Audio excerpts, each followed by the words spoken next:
Hello, everybody. Welcome back into another edition of Prime Sports World. And on today's episode of the show, fantasy football rankings for week number 15.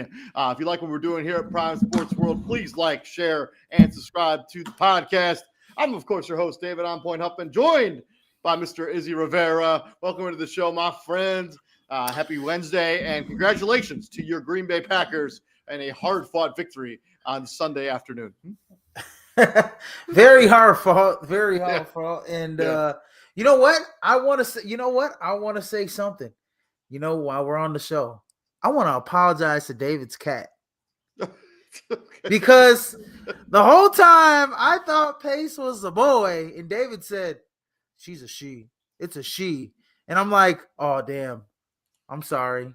My bad. You never know with those cat people, guys. They'll come get you. It's true. They will. David will come get you. He will come get you over his cat. My bad. Sorry, Pace. Pace is a contributor to this show for a long time by just popping up in the background. He doesn't have to say nothing. He just looks. Also, I wanted to give you congratulations on being the number one seed in AJ's Fantasy Football League. Man, big props to you, man. The number one seed, best team in the league. Got $200 for it, too. So if I lose, I got my money back. So that's cool. That's cool. And $200. And I eliminated your arch enemy, Andy Collins. So that's all that needs to happen. Yeah, I was happy. Me and Josh Allen, man. I was stoked about that. Stoked that Andy got eliminated from our league. Not that I don't like Andy, but he just comes out of the depths of hell every single season. He's your Lex Luthor. He's your kryptonite. He is my kryptonite. I could have the best team in the league, and Andy will beat me in the championship game. And not just beat me by a couple points, literally obliterate me. And he'll start scrubs he picked up off the waivers. It pisses me off every year. He did that it had to be 2 or 3 years in a row that he eliminated me from that league or just the playoffs in general. I think he eliminated me one time in our league and then twice in AJ's league. So, but yeah, I'm in the playoffs in 2 of my leagues. They start this week.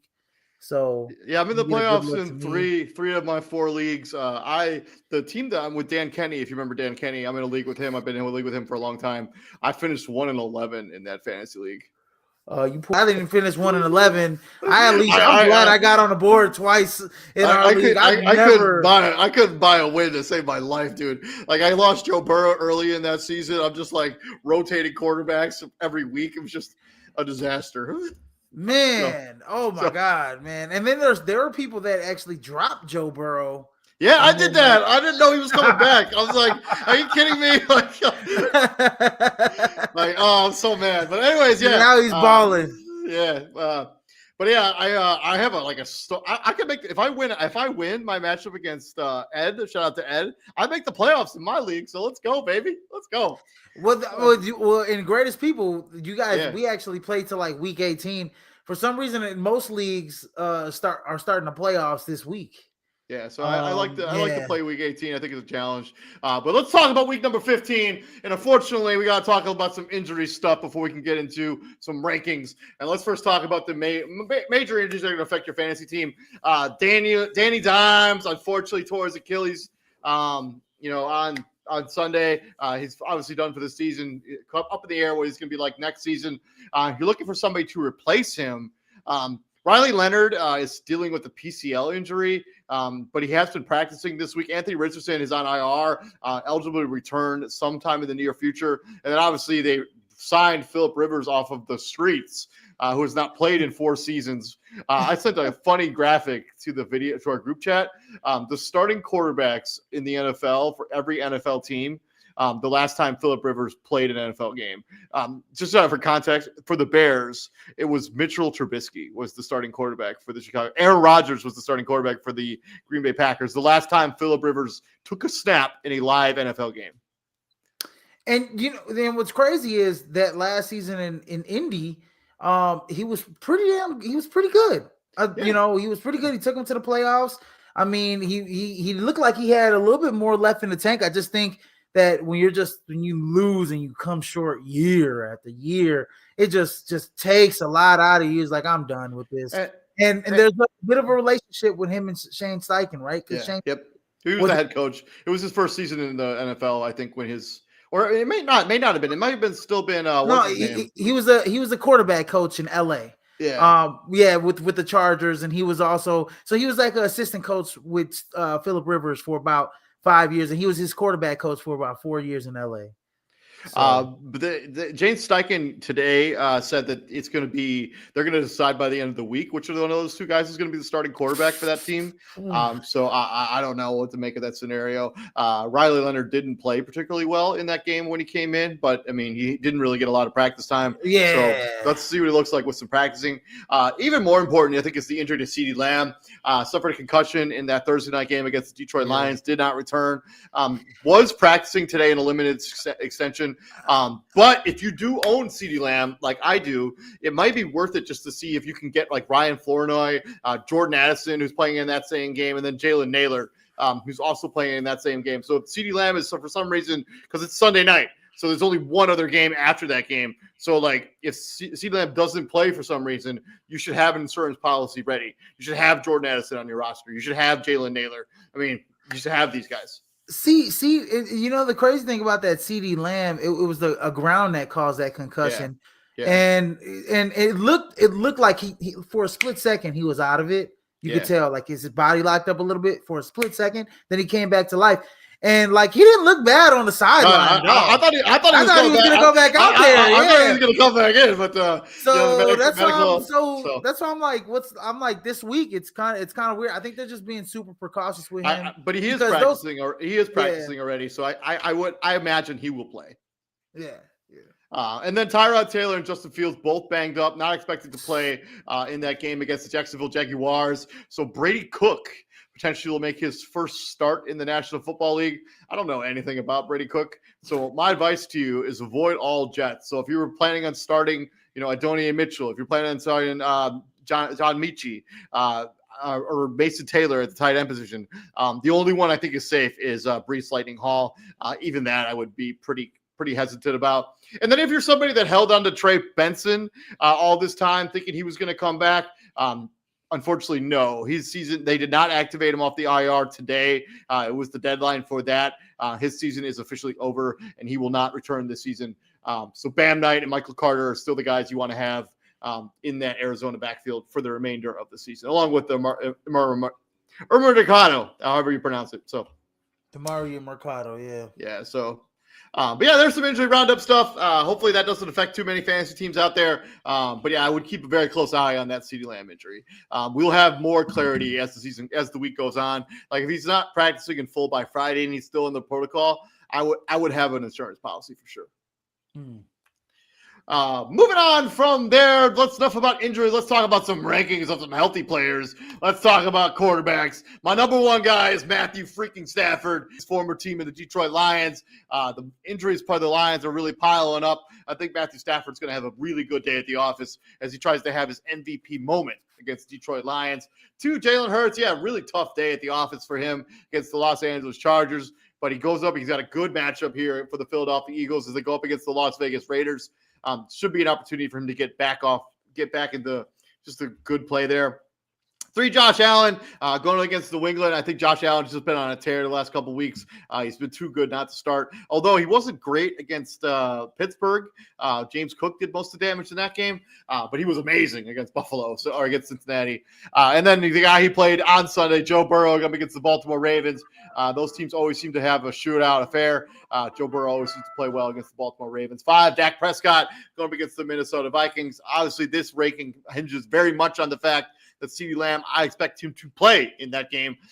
If he does not play, I'd probably drop Dak Prescott closer to 10 or so. but just keep an eye on him. And then number 6, Sam Darnold, got a pretty favorable matchup there against the Atlanta, not the Atlanta Falcons. They are going up against the Colts, who have given up some passing yards. I think Sam Darnold's going to want to feed to Jackson Smith-Njigba as they try to get him into the history books there. He needs 139 yards or so per game for the remainder of the season to break Calvin's record. Number 7, Drake May, coming off that bye. Number 8, Jackson Dart going against the Washington Commanders. Jackson Dart should have a good day of the week at the office there. Number 9, Lamar Jackson. And as you can see, there is an asterisk next to his name. He did not practice today, dealing with some undisclosed situation. He's always been dealing with some nagging injuries throughout the season. So if for some reason Lamar Jackson doesn't play, I would have a insurance policy ready to go. But I expect Lamar Jackson to play. I still have at number 9 going up against Cincinnati, but he hasn't been as good in fantasy as you would typically expect out of Lamar Jackson in seasons past. And then number 10, Brock Purdy, pretty favorable matchup there going up against the Tennessee Titans.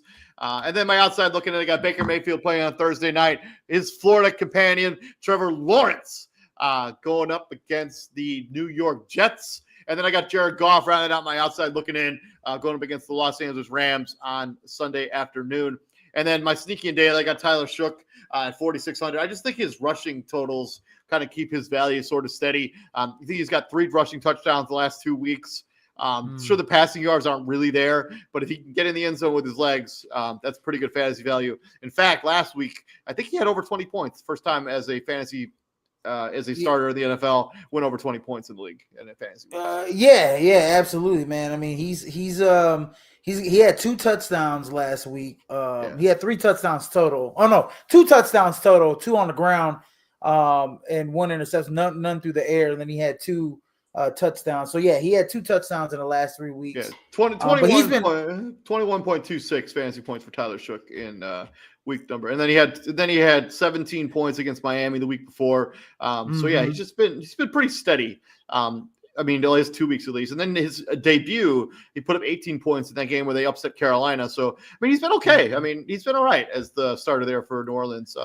They're certainly not losing games because of him.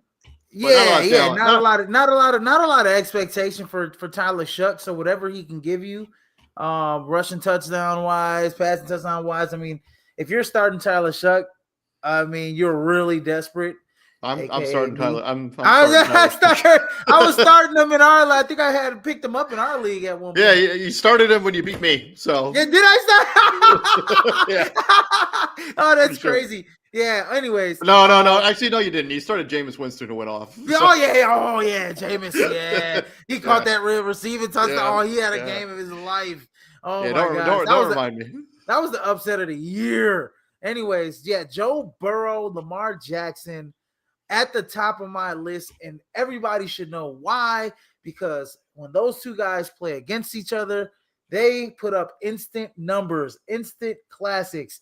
Last year, golly, they the first game that they played, Cincinnati, Baltimore, I mean, those 2 guys, I think, were number 1 and number 2 in quarterback in terms of fantasy points. I'm pretty sure that when they played last time, Lamar Jackson really struggled and didn't play well in that game at all. Well, I'm saying the first game. I said the first game. I think the first game of the season, the first matchup that they had, not this. I wouldn't say the second matchup, but the first matchup that they had, I think both of them threw for like 350 something yards. Because remember they played on Thanksgiving a couple weeks ago, and the Bengals won that. No, game.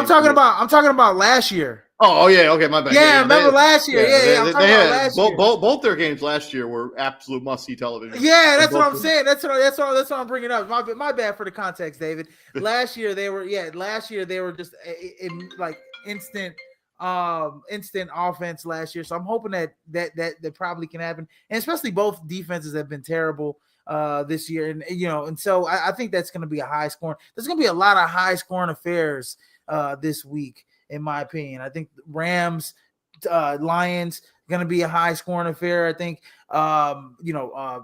Patriots, Bills are going to be a high scoring kind of game as well. I think Giants, Redskins is going to be somewhat of a quarterback duel in a way, even though you're like, you know what I mean? I got Marcus Mariota in my top 10. Let's look at that. Go Matt Stafford at number 3. I got Josh Allen at 4. He was the highest point getter last, but I don't even think we need to even talk about that, David.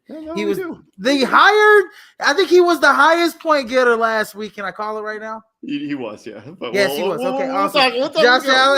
Josh Allen had like 47 fantasy points last week, 3 touchdowns in PPR scoring touchdown. Based on the point system that I use in Greatest People, 37.84 fantasy points, 251 yards passing, 3 touchdowns, and he had 78 yards rushing along with the touchdown, including that 48-yard scam. And I'll just get rid of it right now. Jahmyr Gibbs was number 2. He was not. He was not. Oh, well, no. He was top 3. He had 3 touchdowns. He was in the top 3, but not at number 2. Yeah, he was in the top 3. And then we got the Dak Prescott. Yeah, Dak Prescott's in the top 5, especially if CeeDee Lamb comes back. But if he doesn't come back, I like what I saw out of Ryan Flournoy. Look for Jake Ferguson to get a lot of targets. We'll talk about him later on. Jalen Hurts, there's only way is up.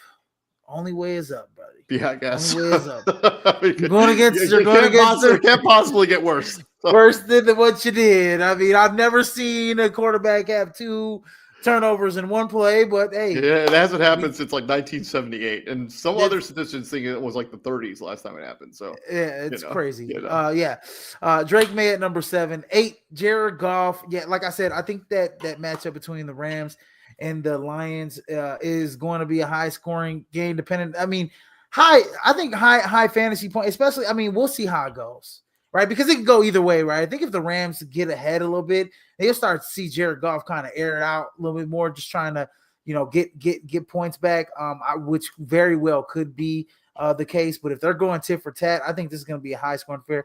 I think Jared Goff and Matthew Stafford going to put up some real good fantasy points for you. And then I got Jackson Dart and Marcus Mariota at number 9 and number 10. I think that's going to be a wild game.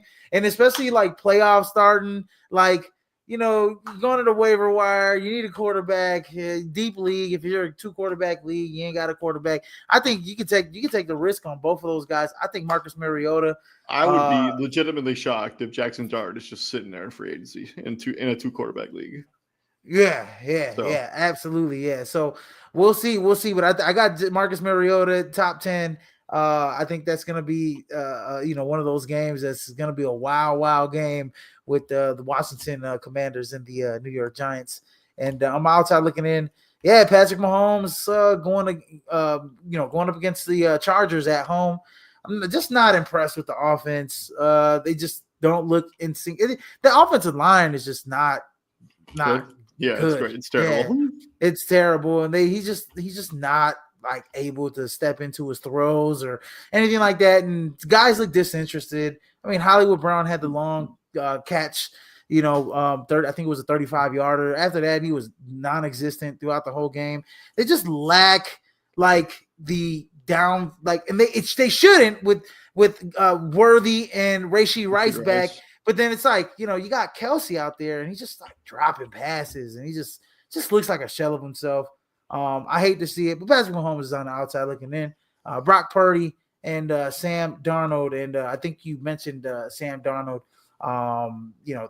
This going up against the was it the Indianapolis Colts? Indianapolis Colts, yeah. So I think that could be one of those games where, depending on who's the quarterback, obviously, I don't think it really matters. Seattle's defense is legit.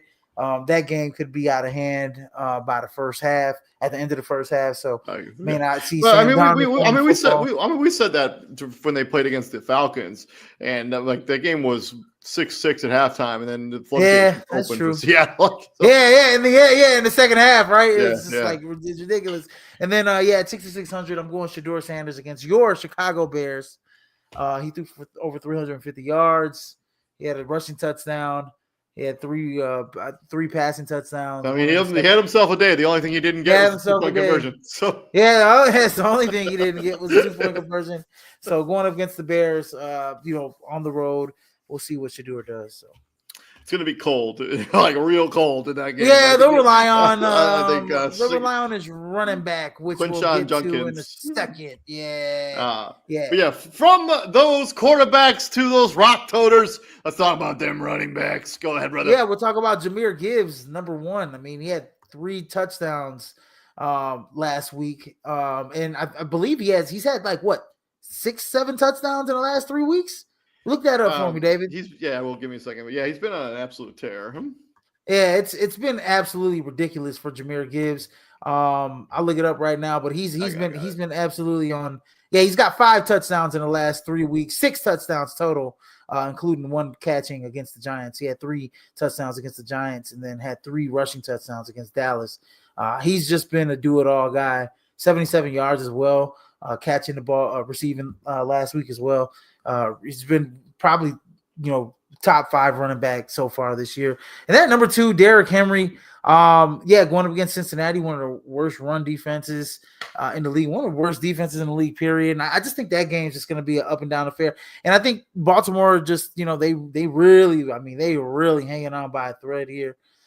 They really need that. They have to win out pretty much. They have to win out in order to make the playoffs. There's no ands if ifs about it. Number 3, Christian McCaffrey. 4, Saquon Barkley. We already know Christian McCaffrey. I don't really got to say much. He's just, he's their offense. Pretty much, number 1 in, everything, for them, catching. He's going rushing. into a pretty favorable matchup there with the Tennessee Titans coming off the bye, so you expect him to be pretty well rested. I think they're going to run the sprockets off him. Oh, they're gonna run the sprockets off of Tennessee. And number 4, Saquon. We finally got to see a breakout rush from Saquon. That was a thing of beauty from him with the I think it was a 55 or 50 yards, 48, something like that. Something like that. It was close to that. Yeah, well, we got to see something. And then number 5, James Cook going up against the New England Patriots. He should have a favorite, have a decent little game there. I just think the volume's going to be there for James Cook, but that New England defense is good. Is stacked. It's really good. They've only allowed 1 100-yard rusher. Yeah. It was against Chase Brown and the Cincinnati Bengals. Yeah. So I mean, look to see him maybe get, catch a couple screen passes. I mean, he'll if they get in the red zone, you got to give it to him. So I also think like Ty Johnson in like super deep leagues, I think he has some sneaky value too. Yeah, in the red zone. Yeah, very touchdown dependent. 6, Bijan Robinson. 7, Devon Achane, who is dealing with some injuries of himself. Yeah, he's dealing with a bit of a rib injury because of the nature of that game against the New York Jets. They decided to hold him out, but I think the coach said and Achane said he avoided a major injury, no broken ribs there, so he should be able to go on Monday night against the Steelers. Yeah, so if he can't go, I would have Ollie Gordon like on your team, or I would have I don't know who else you could have in that. I forgot. It was Godly, his name is escaping me right now. Well, they're going against the Steelers, so I mean, if Kenneth Gainwell is available in free agency and you have Devon Achane, I would pick up Gainwell. I don't imagine he's available. He's been pretty good this season, and then Ollie Gordon is his backup, the rookie. If he's available in any kind of form. Obviously, Ollie Gordon. I think what was it? Jalen Wright. Yeah. Who got a decent amount of I think he got the bulk of the touches in the second half for the Dolphins, if I'm not mistaken. So and then we're going Chase Brown, especially in that matchup. I just think that's going to be a good matchup just for fantasy purposes. Number 9, Bucky Irvin, and then rounding my top 10 is Javonte Williams with the Cowboys going against the Vikings. Yeah, Jalen Wright did have 24 carries after Achane went out for 170 yards. That's how he. Yeah. So. And then on the outside looking in, Quinshon Judkins. I think you're right, David. It is going to be cold in Chicago. So running that football is going to be something that Cleveland's going to have to do. I think Quinshon Judkins gets a decent amount of touches in that game against Chicago. Travis Etienne and then Kyron Williams round out my top 13. Kyron Williams and Blake Corum. And we'll get to that right now. FanDuel. Yeah, 6,000. You're going to roll the dice. Kyle Mananga. All right, Mufasa. At 6,000, I love the way he runs the football, man. He is just a bowling ball. And if you go back to that game against the Tennessee Titans, Tony Pollard had himself a day, and and so Kyle Monga, if he's able to get Tony Pollard level touches, like he should have a 100-yard rushing, and 6,000 on FanDuel is very, very cheap. And then Blake Corum, despite being RB2 with the LA Rams, I believe I believe he had a solid outing last week. He had a couple touchdowns. He had 2 touchdowns. He had 2 touchdowns, about the same amount of touches as Kyron Williams. I will say though, because I have Kyron Williams in a bunch of leagues actually, because I love Kyron Williams. Blake Corum got a majority of his touches in garbage time after the game was weighing decision. When the game was still sort of in doubt, Kyron Williams was the guy. But Blake Corum, depending on how things go, he's going to get some goal line touches. Like he's frustrating. He's frustrating me as a Kyron Williams owner. Yeah, exactly. So I had 6,000 in FanDuel. If you're looking to stack up the chips somewhere else, you can, those 2 guys I think are good options. So. Moving on from your running backs, let's talk about mine. I got Christian McCaffrey at number 1. I just think they're going to run him like crazy there for the 49ers against Tennessee. And then Jahmyr Gibbs at number 2. Yeah, probably a little bit lower than the quote-unquote consensus. But I think this Rams front 7 is big time and for real. I think that they're going to try to force Jared Goff. Like, hey, Jahmyr Gibbs is not going to beat us. They're going to load up the box.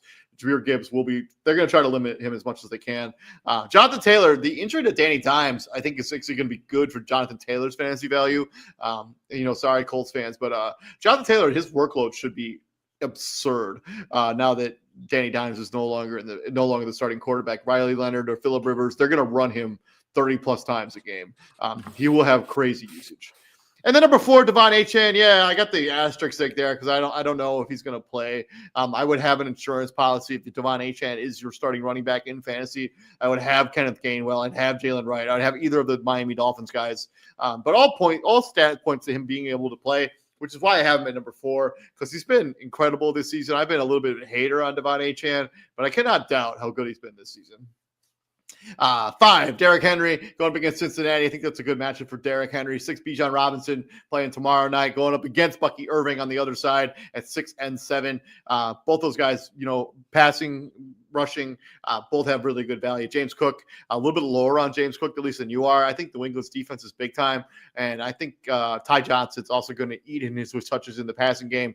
So a little bit concerned about James Cook just for this particular week. Number 9, Saquon Barkley. Yes, we finally saw what we saw out of Saquon Barkley for majority of last season. We just haven't seen enough of it this year. I think he's going to be fed the rock against Las Vegas. I think that's going to be a good game for Saquon Barkley. And then 10, Kyron Williams. He's been the number 1 running back there for a very high-powered offense. He also catches passes out of the backfield. The Blake Corum thing is just frustrating me as a fantasy owner, but I understand why they're doing it. But Kyron Williams, I think he's so touchdown dependent right now. It's just tough to have him any higher than 10. And then I got RJ Harvey. We saw what the Chicago Bears were able to do against the Green Bay Packers in terms of rushing the football. I think Denver is going to deploy a similar strategy, and I think they're going to give RJ Harvey 20-plus touches against Green Bay for the Denver Broncos. Then Chase Brown going against Baltimore. We saw what Kenneth Gainwell and Jalen Warren did last week. They both had pretty good days at the office. I think Chase Brown has that kind of potential as well. And then 3, Javonte Williams. Dallas going up against the Minnesota Vikings. Nobody else is getting touches in the backfield besides Javonte Williams. He's a safe plug and play for the remainder of the season. For Dallas. And then my sneaky and daily, I got Bam Knight of the Arizona Cardinals at 4,900. And then who I just talked about, Blake Corum at 4,800. Bam Knight is going to be the guy there probably for Arizona for the remainder of the season. Now that Trey Benson's for sure not returning. Bam Knight, 4,900. Had a touchdown last week, sort of in garbage time against the Los Angeles Rams. And Blake Corum in that same game also had 2 touchdowns. So he's pretty a safe plug and play if you're looking for somebody, if you're like in a deep league, 16-plus teams or something.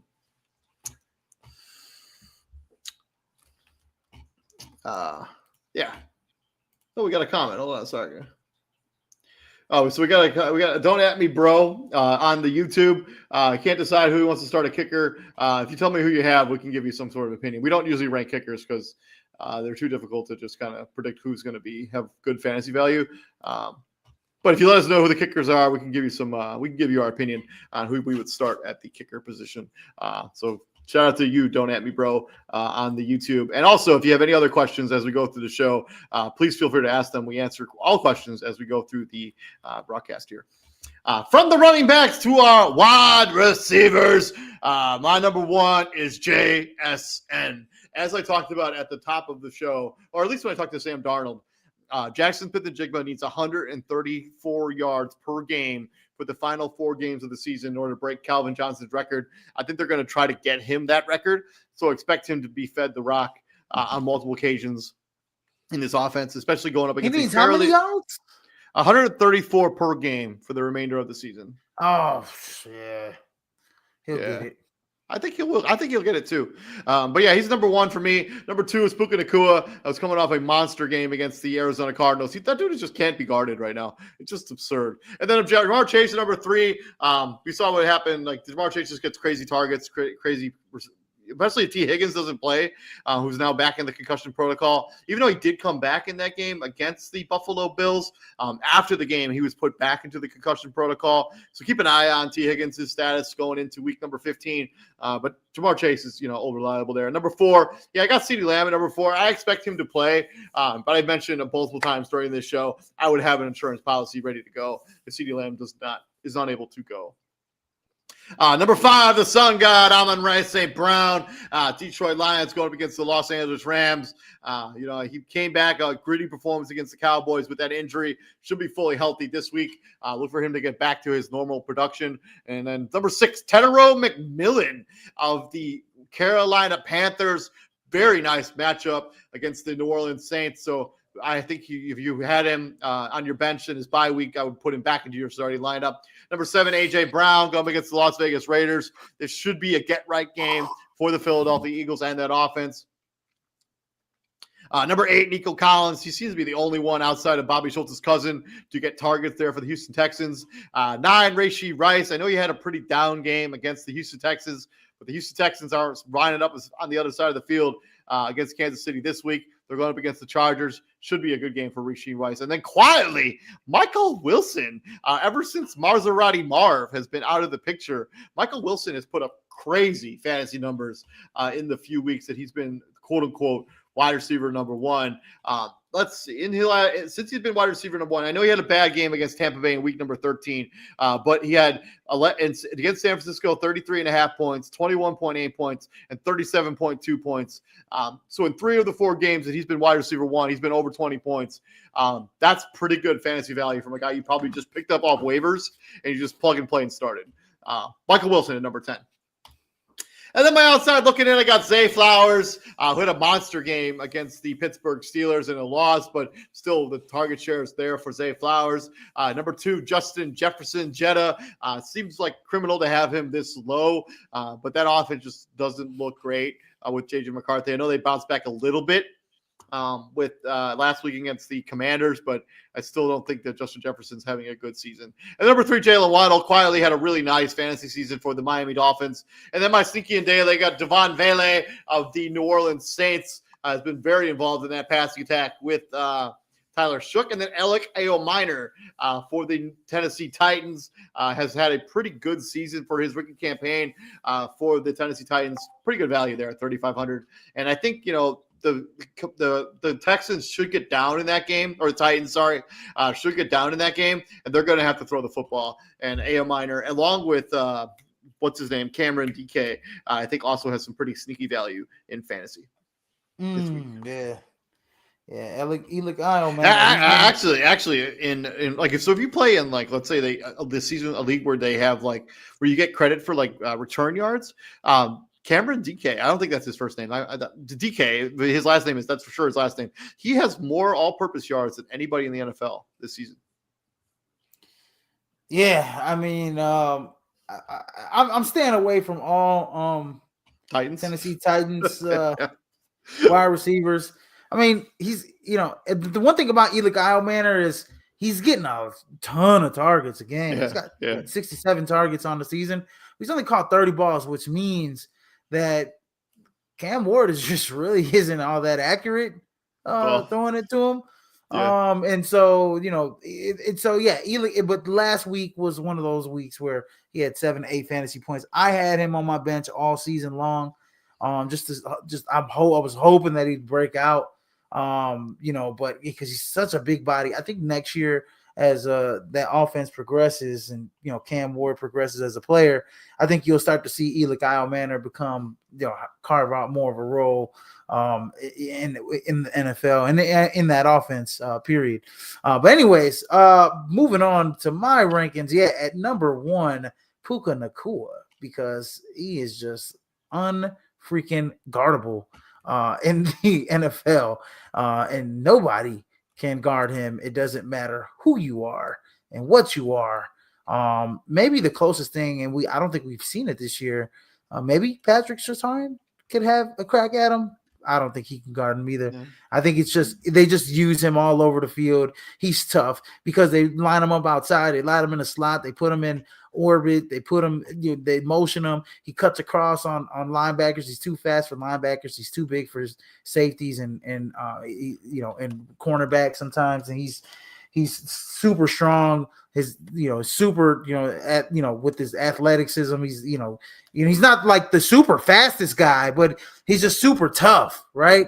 And a lot of his yards it's just tough catches, very extremely tough catches. So Puka Nacua is that guy at number 1. Then Jamar Chase at number 2. He's like you said, T. Higgins out. I expect a big game out of Jamar Chase against the Ravens. Number 3, Jackson. I think T. Higgins will play in that game. And even if he is out, even if he does play, I still think Jamar Chase will have will carve out a big role I agree against Baltimore. I still think that game. I think that game, fantasy wise, on both sides of the coin, for both teams, I think is going to be good. Not for their defenses. I would not start neither one of their defenses, but I would any major offensive player, I would probably try to start. Jackson Smith-Njigba at number 3. Like what you said about them feeding him the rock. At number 4, Amon-Ra St. Brown. I think that, like I said, I think that game is going to be a nice, high-scoring, fast-paced game. Devontae Adams is the top 5 wide receiver in my rankings. At number 6, Rashee Rice. I don't anticipate Rashee Rice to have what did he have last week? 2-3 catches last week against the Chargers? I mean, it's pretty good defense. I'm not even going to lie. I mean, the Chargers are a solid defense, but, I mean, Rashee Rice since he had 8 targets for 4 catches last week, I expect the same target share to keep continuing to happen. And I think, Rashee Rice is a guy that, you have to, put on in your top 10 just because of the target share, just because of his quarterback. He's a guy that can really be dangerous in that offense if he gets it going. 7, George Pickens. You're going to feel real stupid if you have Rashee Rice, given his track record, and you have him on your bench and he goes off for 3 touchdowns. You're going to feel real dumb. Real dumb. Don't bet your studs. That's pretty simple. He's a must start. He's a must start. I would take that last week's performance with a grain of salt.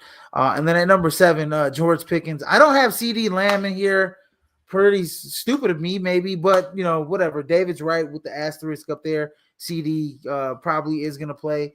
And if he does play, he's a top 5 wide receiver. I don't have him in my rankings. At number 8, AJ Brown. Last couple weeks, AJ Brown has been solid, right? Yeah, he's been over the century mark 2 weeks in a row.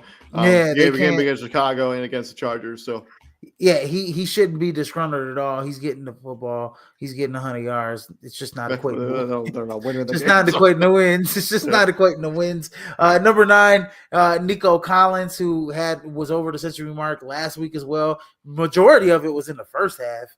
AJ Brown actually has gone over the century mark 3 weeks in a row. 3 weeks in a row, yeah.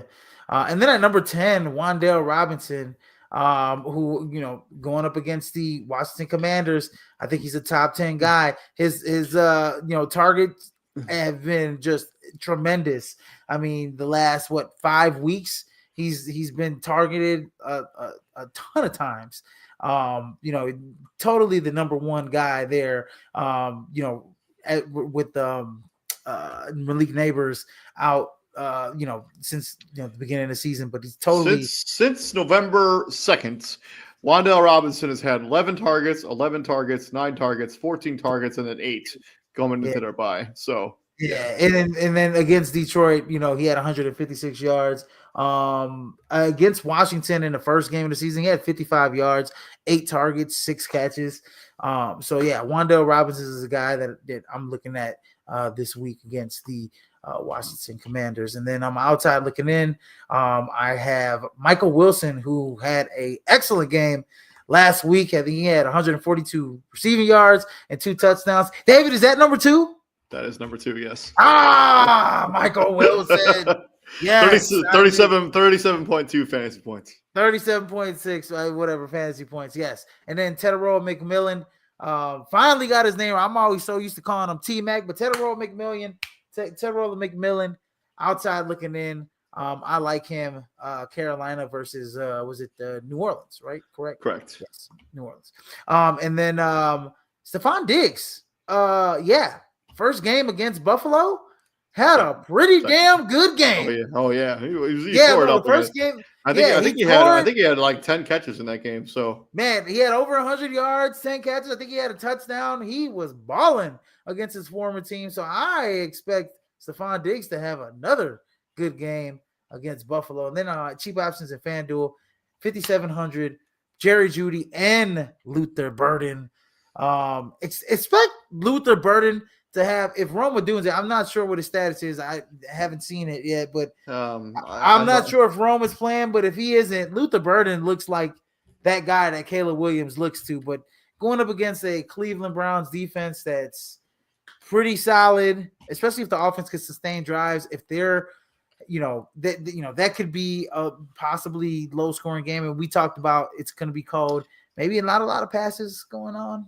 Rome Odunze is listed as limited on Wednesday's practice report, today's practice report. So I don't know. I mean, the quote unquote experts expect him to return next week and not this week, but I would keep an eye on his status for sure. Also, another guy to look out for is Olamide Zaccheaus in that offense as well, with Rome Odunze out. And the guy that we're not talking about, who we should be talking about with the Rome Odunze out, is DJ Moore.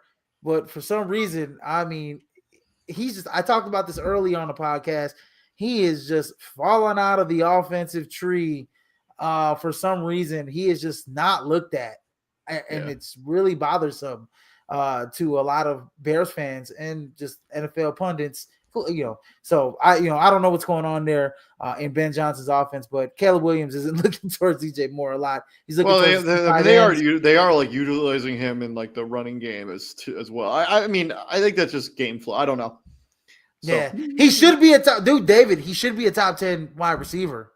Yeah, he should be. He should be, especially with Rome Odunze. But I mean, they feature the tight ends so much in that offense right now. I don't know. Yeah, so.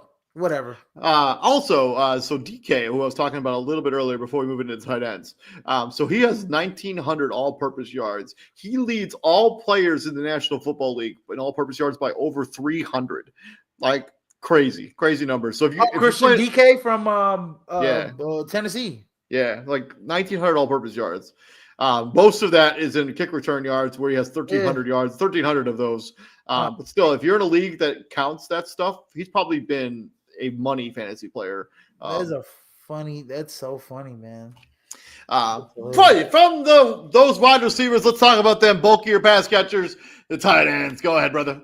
Number 1, George Kittle. Yeah, he's got to be the number 1 tight end this week. I don't particularly like the tight end matchups for the other guys. This week, I don't like the Trey McBride matchup going into Houston. Yeah, I got him at number 4 too. I got him a little bit more than I normally. I don't like Brock Bowers. I don't like Brock Bowers going into Philly with Kenny Pickett at quarterback necessarily. And then Tyler Warren, Indiana. The guys that were been top 5 tight ends, Tyler Warren with Riley Leonard and or Phillip Rivers throwing him the football at Seattle. I do not like any of those matchups. The one guy that I do like, though, Harold Fannin. He's been on a tear. My guy, Harold Fannin. Especially since David Njoku not expected to play in this game. So my God, Harold Fannin is number 3 on my rankings, man. So expect Harold Fannin to do big things as long as Shador is throwing him the rock. No David Njoku. He finished as the number 10 player in fantasy this past weekend with 8 catches for 114 yards and a tutty. So yeah. So Harold Fannin's that guy right now for Cleveland. And then number 6, I got Jake Ferguson. Expect his target share to kind of go up if CD isn't a go. Which we think he should be able to, go. But going against Minnesota, I mean, I think that he's going to have his opportunities against a weaker defense. Colston Loveland at number 7, and I know it's kind of, saying something, but I think, he's got some opportunities, especially, in that offense. If Roma Dunze doesn't go, him and Cole Kmet, kind of like similar players, but I like Colston Loveland to possibly get a touchdown. I mean, Cole Kmet was a guy, last week to get the touchdown. Yeah. So that's what separates you as a tight end, getting in the top 10 and not being in the top 10 is those touchdowns and getting those easy throws in space. And then at number 8, I got Dalton Kincaid. He had a pretty good game last week. Finally returned from injury over missing the last 3 weeks. Came back in week number 14 and looked like everything that you wanted out of Dalton Kincaid. Like, he's looked awesome. Yeah, man, absolutely. I think Buffalo, they're gonna need him against New England. I think Josh Allen's gonna definitely have to look for him in the red zone, especially 30 yards and in. Dalton Kincaid is gonna be heavily relied on, especially in that game. And then Jawan Johnson going up against Carolina. I think that game should be possibly a shootout. 4 targets, 4 catches for 38 yards last week. No touchdowns, though. That's the only thing that's been killing him. He hasn't been getting the touchdowns. And, it is what it is. I mean, you're playing with a rookie quarterback. But I still think that, hopefully in this game he can get in the end zone. And I think he will get a good amount of targets going against that defense. And then number 10, Brenton Strange. Last week didn't really have such a good game. I think he's been pretty decent, like second half of the season for the Jacksonville Jaguars. They have a solid matchup against the Jets, so I expect Brenton Strange to possibly get in the end zone here this week. But he's definitely a top 10 tight end. And I'm outside looking. I got Hunter Henry. I think Hunter Henry's the guy that they're gonna Drake May's gonna have to rely on definitely down the stretch and throughout the whole game. For check downs and stuff like that. When the deep ball isn't there. Against Buffalo, and then Kyle Pitts and Isaiah Likely, which is crazy to say, but Isaiah Likely has been actually putting up. I think he's been the better end. Yeah, I think he's been the better tight end out of him and Mark Andrews, in my opinion. It's close. So it's close. I'd rather have Isaiah Likely. I just think that down the field, Lamar's looking for him. So give me Isaiah Likely, and then on FanDuel, he's one of my options at 5,200, and then Mike Gesicki at 5,100 for the Cincinnati Bengals. He had himself a nice game last week. He's going to having a good matchup against Baltimore this week. I like Mike Gesicki to play a pivotal part, especially if T. Higgins is out in that game. Mike Gesicki and Jamar Chase should put up some numbers with Joe Burrow. So.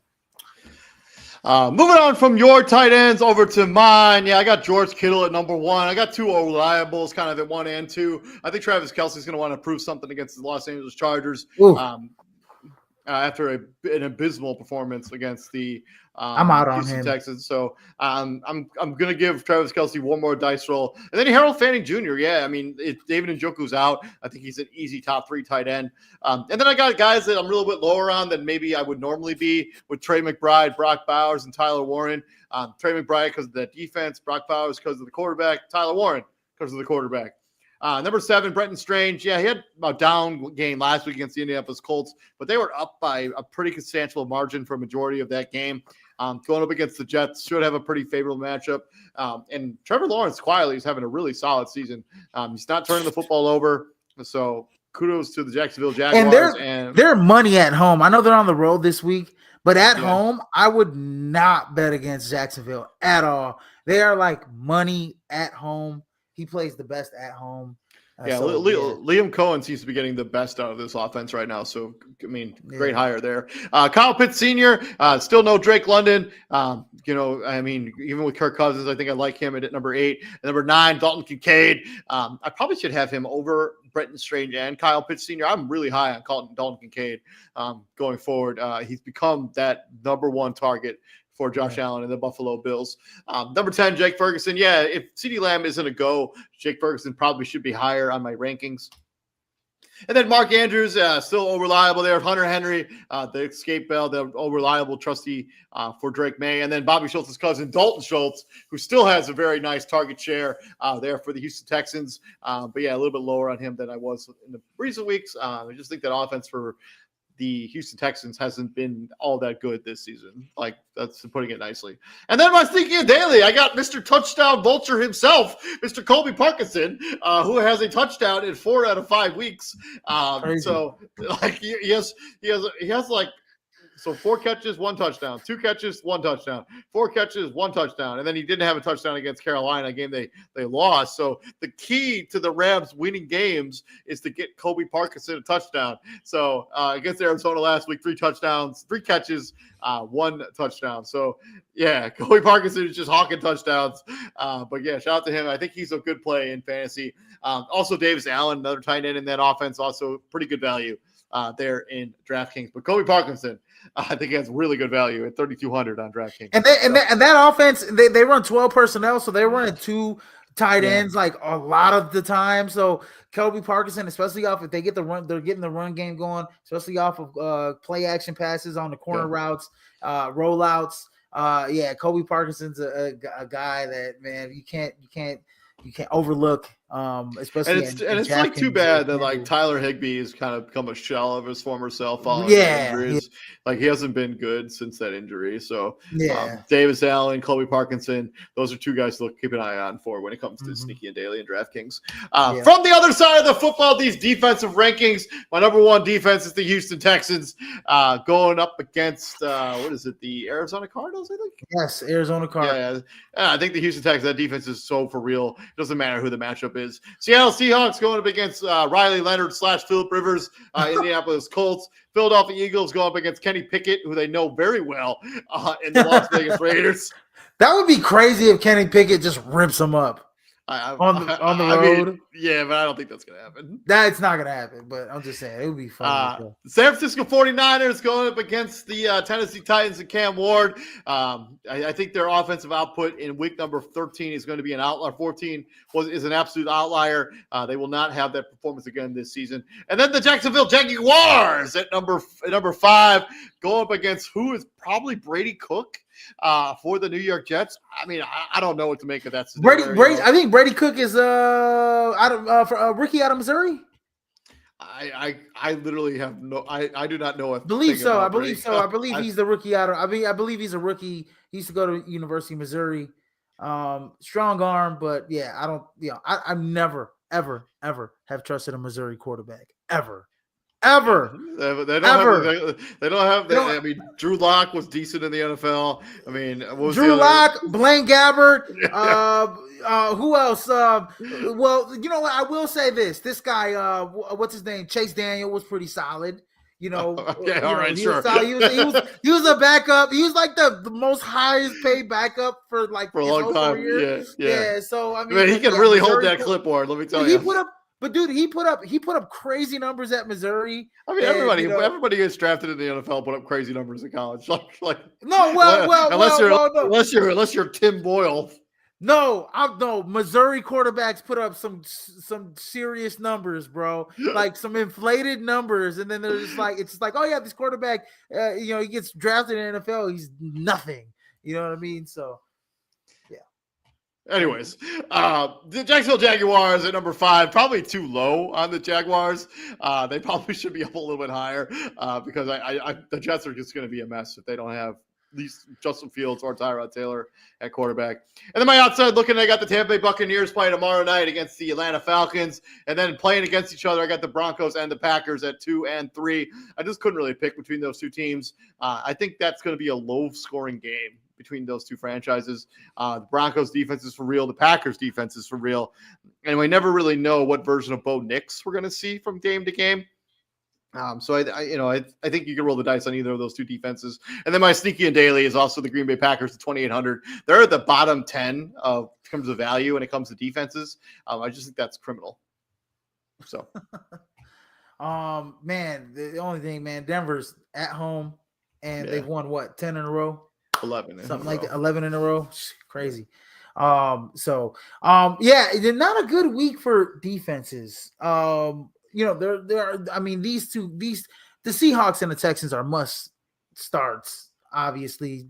Jaguars, 49ers, I believe, must start. These top 5 guys in the rankings are must starts, in my opinion.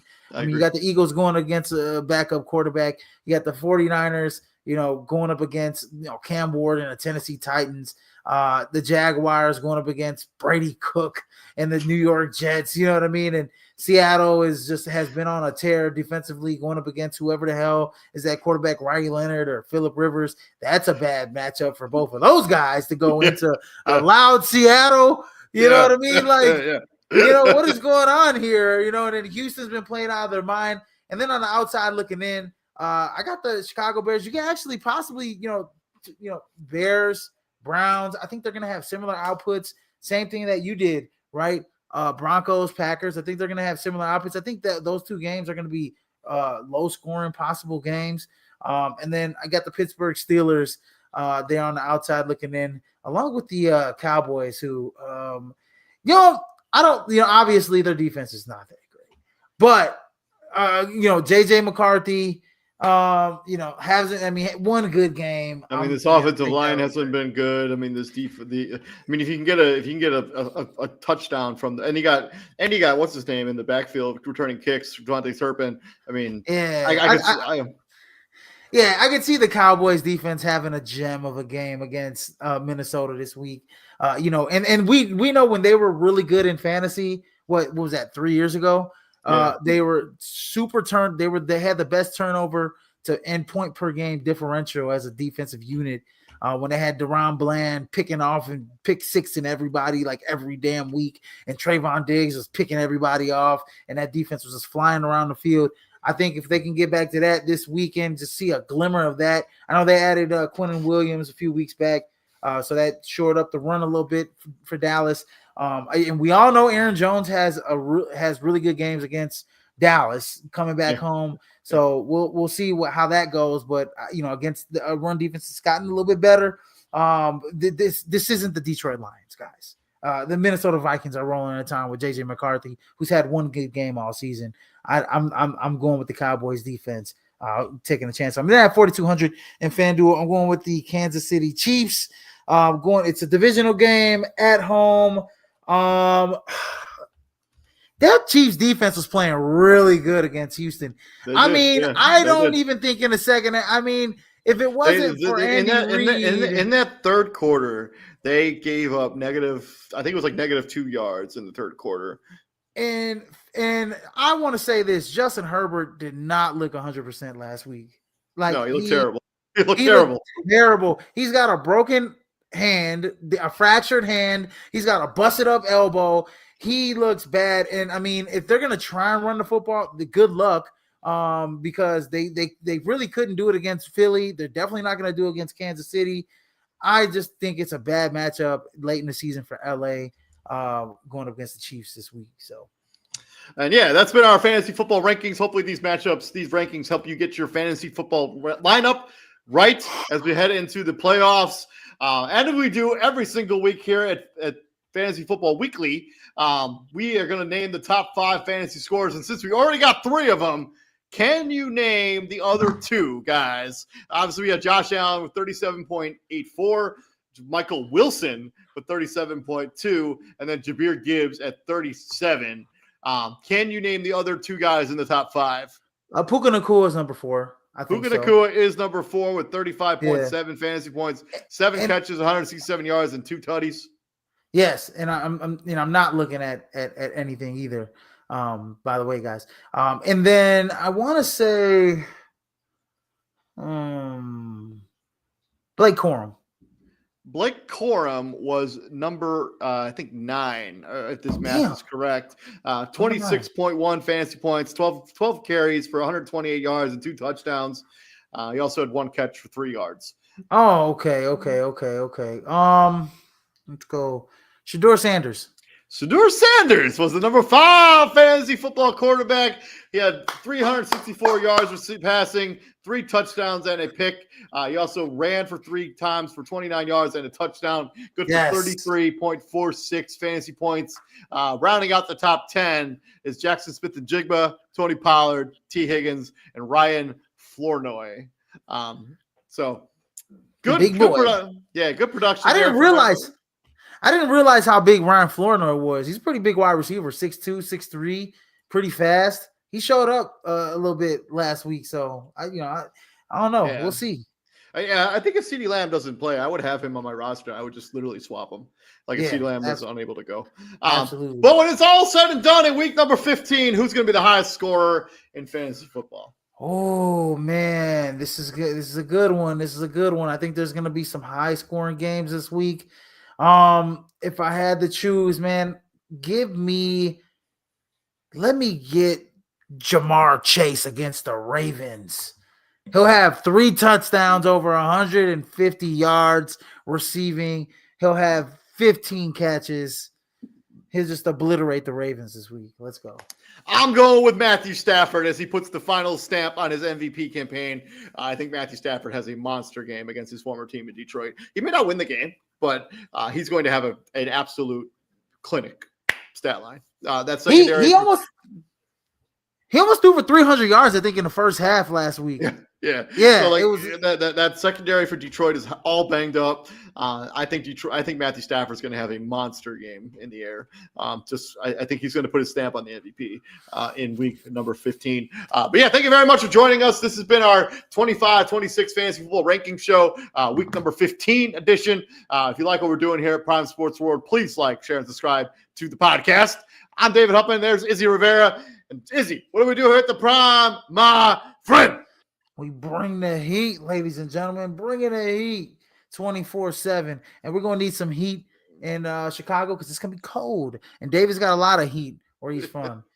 51 degrees right here in California. So we'll be back here. You doing Fantasy Football Weekly this week? We're doing Fantasy Football Weekly right now. I mean, college football showdown. Sorry. We're doing college football showdown on Friday. We'll talk about the CFP matchups and some other news in the college football realm. So you guys don't want to miss that. Yep. Stay connected with us. Like, share, and subscribe. We'll be back here next week /Friday. You all have a good weekend. Stay safe out there. Peace out, brother. Peace out, fellas.